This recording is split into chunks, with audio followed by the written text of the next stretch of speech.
Red Square was busier than normal today as students from different races and ethnicities joined hands to protest the recent verdict of the Ferguson case. We were here on the front lines to see how it all went down.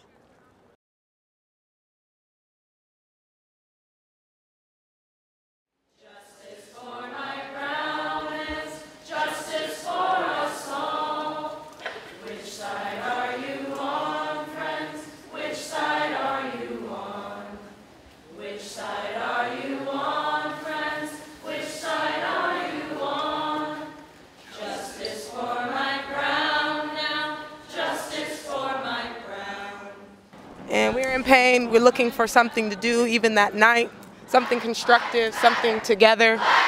And it turned out, in the midst of our pain, in the midst of us talking over the phone, we said, why not? Let's just meet at Red Square. You know, it was turned into, when do you get out of class? When are you done with classes? And 1:30 seemed to fit the bill for a time for meetup. And we didn't know who was going to come out. We didn't know what tools we had. We just knew we were going to meet at Red Square at 1:30 after we were all done with classes. I said the revolution will not be televised. The revolution is here. And I think it's an important situation that we talk about, that everyone actually actively makes a step to do something. Because I think the way it's covered, it's always outside of us. It's always somewhere else. And I think sometimes we need to realize that by doing something, it is an act of protest. It is an act of revolution. For the 4.5 hours, Mike Brown's body was left cold in the streets of Missouri. If you could stay for 4.5 minutes and honor justice, in which we need to fight for now.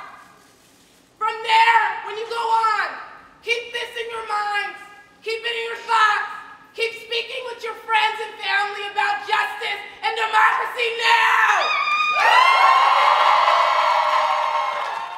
It's not an immediate response. It's not an immediate result. It's not going to happen tomorrow. It's taken 40 years to get to being in this place where we have myself working as a doctoral student. So it may take another 40 years, but at some point it will change.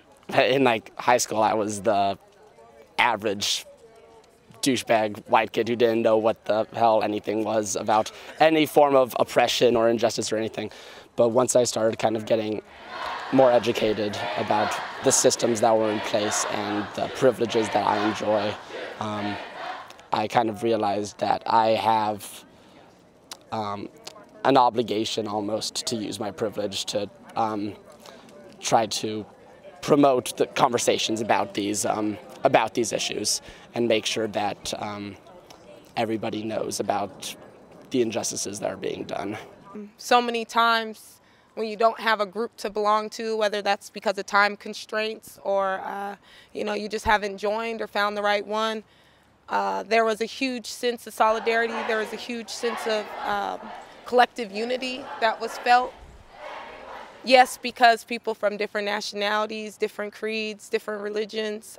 Some people, I saw some signs advocating for also sexual minorities as well as blacks.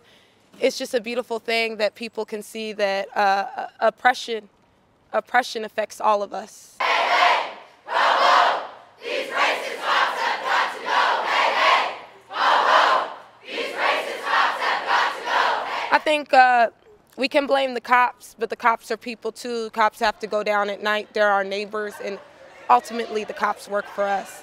And that's why we got to change our mindset.